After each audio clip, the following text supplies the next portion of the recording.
One thing that you are going to see more of in Hemlock Farms and our HOA community is the use of surveys. And this is something that I've been advocating for years and years and years since I've been attending meetings around here.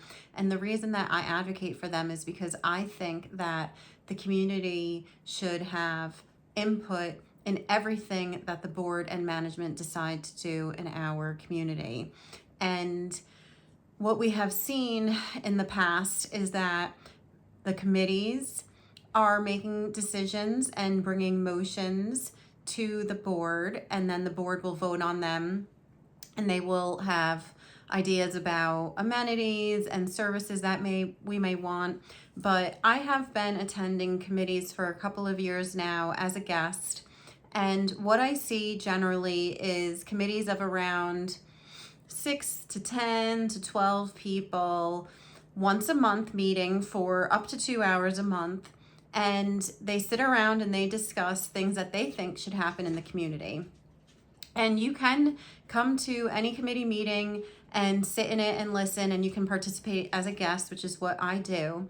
But one thing that has made me very uncomfortable over time is the fact that a handful of people or two handfuls of people are making the decisions for the things that should be brought forth to the board, and then the board of 9 people are then making the final decision on those things. And what I said last January of 2025 that got me into trouble and got me kicked off from neighbor to neighbor is that I did not feel that the board of 9 represented what all of our community members would want. And basically, I looked at them and I said, I'm looking, at a group of men in front of me, many of them who are retired. There were 2 women on the board last year. And I said, you really think that you represent all 12,000 people that live in Hemlock Farms or own homes and properties in Hemlock Farms? We have 3,200 plus homes. So if there's an average of like 4 people per home, that's a 12,000 plus population.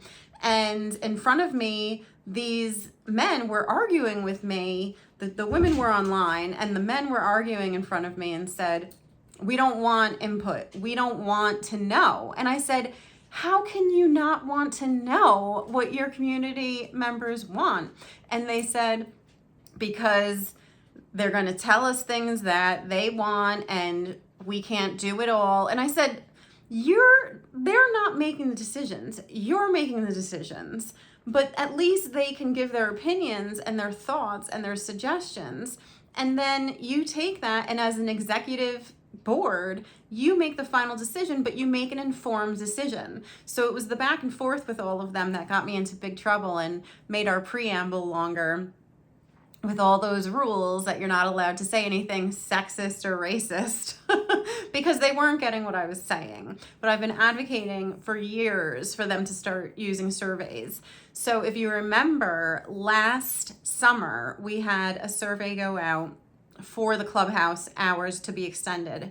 Now, let me give you the background on that. And before I get into that background, I want you to understand that the OPPI committee, which stands for the Official Publications and Public Information, that is the committee that is going to be doing the surveys. So this is not a professional type survey, which was another argument that I had with them years ago, because they were like, that's a $40,000, cost, and you want to spend $40,000. And I said, stop being ridiculous and suggesting such ridiculous things.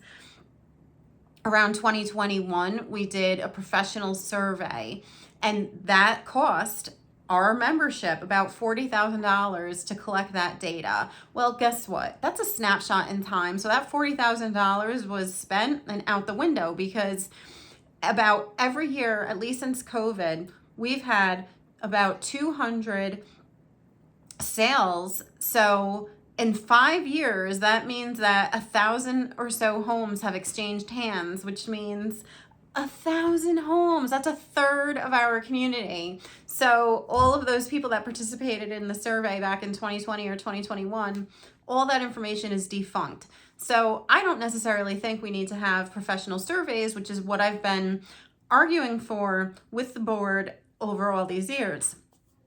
So OPPI has finally been empowered to do these surveys, even if they're a little bit less formal. They, as a committee, will design the surveys with the communications department, and they will administer them. So basically, we have 7 other committees, and all of those committees are tasked with different things. Like we have an environment committee, we have a public safety committee, we have a public works committee. So anytime these committees are going to be looking at a topic, the OPPI committee will create and design a survey based on the questions that they want, but they're going to do it as professionals in the OPPI committee and the communications department. So we're finally at the stage. I mean, how long has it taken? It's 2026. I've been asking for this since like 2023 at least. So let's talk about the survey that went out last year, which is a complete debacle. And that was because people have been advocating and asking for extended hours at our Clubhouse steer barn, which has, our pool and our fitness center. Among other things, we have the cafe there, we have the billiards tables and ping pong, and just a casual place for people if they want to go hang out. But most importantly is access to the fitness club. And so we have to have staff. Number one, our community manager and our assistant community manager and our board of directors have voted down over and over and over having 24-hour Keycard access. They don't want us to have Keycard access, even though the Recreation Committee has asked them year after year, and I have asked them, why don't you do what these fitness clubs are doing and these hotels are doing in metropolitan areas and resort areas? They have 24/7 Keycard access. Well, that's a whole nother topic for another day, but the point of the story is they don't want us. We are owners of this community. I own part of this community because I pay dues here. All of you, 3,200 plus homes, are all part owners of this community. And I am not trusted to take a key card, swipe it in, and go work out at the gym. Okay? That's a problem for me. And I don't know why it's not a problem for more people, but they want staff to babysit us. So what happened a couple of years ago, if you remember, they did a pilot. We had to have a pilot. So the pilot was to extend, I think, just an hour earlier. So a lot of what people were saying was that the clubhouse opens, so essentially the pool lanes and the fitness center open at 8 a.m. Well, the kids go on the bus at 7 a.m. So the parents would have to put their kid on the bus and then go home for an hour before they can go to the gym. So parents are saying, we want to be able to go use the gym as early as possible. And we have a lot of commuters, people that leave at 5 o'clock in the morning and want to work out at like 4 a.m. So anyway, they did a pilot to see if people use the gym, and they opened it up at 7 a.m. Well, guess what? Apparently there's a line at the door for people to get in at 7 a.m. because people want to be working out and they don't want to have to wait for their babysitters. So, mind you, I have asked and made suggestions over the years that we could use a key card access, which they keep saying is so expensive. Meanwhile, one of our community members, who's actually chair of the recreation center, literally gathered all the data, did all the research, tied it up into a bow, and presented it to John Wormuth, our assistant community manager, and it went nowhere. It's still just this random, unwarranted argument that it's not possible. And frankly, when somebody tells me something's impossible, I say, okay, well then you need to move out of the way because all things are possible to me. So That was the first thing. We can't get Keycard access. The second thing is I had suggested, why don't you just make use of security cameras that you already have and have more screens and more cameras put in so that our public safety office, who already work 24/7, can just be watching us on the screens while people are working out. And they had absolutely vetoed access to the pool. But their argument is, God forbid somebody's working out at the fitness center and has a heart attack or falls, Well, what do? First of all, that can happen at any time. Bad things can happen, accidents can happen, but you shouldn't punish everybody in the world or in this community because of the potential that something could happen. There's always something bad that's going to happen, but so we should all suffer and not have access because of that. Mind you, the people that are on staff, what I'm told is, guess what they do? They sit there and they look at their phone the whole time. They're not even paying attention to what's going on. So they vetoed the pool because that's too much of a risk for community management and the board, but not necessarily for our insurance carrier. Our insurance carrier said that they are completely fine, no raise in insurance premiums for HFCA if we have our clubhouse open from 4 a.m. to 11 p.m. unsupervised, unstaffed. So our insurance carrier has said that we don't even need to have staff from 4 a.m. to 11 p.m. for people to use it, okay? So this just tells you how little that they trust us and want us to have this independence in our community. So anyway, they sent out a survey and they said, we're going to ask what the community wants. So I saw Sean Nordley, our community manager, after a public safety meeting last, I want to say March 2025. And I said, if you're going to do the survey, they had talked about putting in the cost. I said, don't put in the cost. I said, because you're not going to get clean results. Your survey needs to just say, would you attend the gym or the clubhouse before 7 a.m. or after 6 p.m. I think or 7. It closes early on Sunday nights. Would you go to the clubhouse or use the facilities and use the fitness center until 11 p.m.? And he said, I'm going to put the costs in there. And I said, don't do that. Well, does he listen to me? No.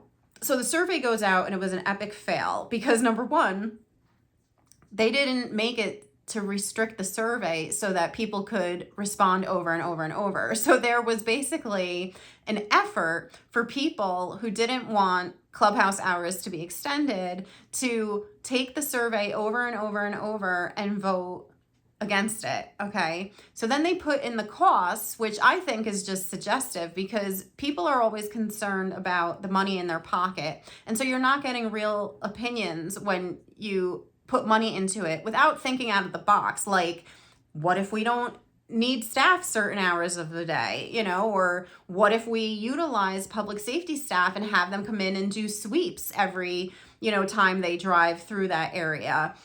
What if we install more safety buttons, where somebody can just slam the safety button if something happens on each machine? There's ways. They have a 24-hour monitor at the public safety office looking at video screens so they could be watching people at the fitness center. So then one of our directors, which I believe it was Michael Pachersky, as usual, said, privacy issues. No, we're not talking about sexually suggestive, pervy spying on people. We're talking about public safety professionals, though, monitoring and making sure that members are safe and that nobody has fallen off equipment, okay? So these people just do not think out of the box, and they always think with the wallets, and they just want us to keep paying more and more. So they put in the survey, would you want early morning hours at this cost? Would you want evening hours at this cost? And would you want either or both at this cost? So then what they did, which was their other mistake, was they made it like a okay, 240 people voted no, and 124 voted yes in some form to one of the three options. So every board meeting for like 4 months, they were like, well, 240 people said no. And I said, okay, did you do that for the dog park when they wanted a small dog park?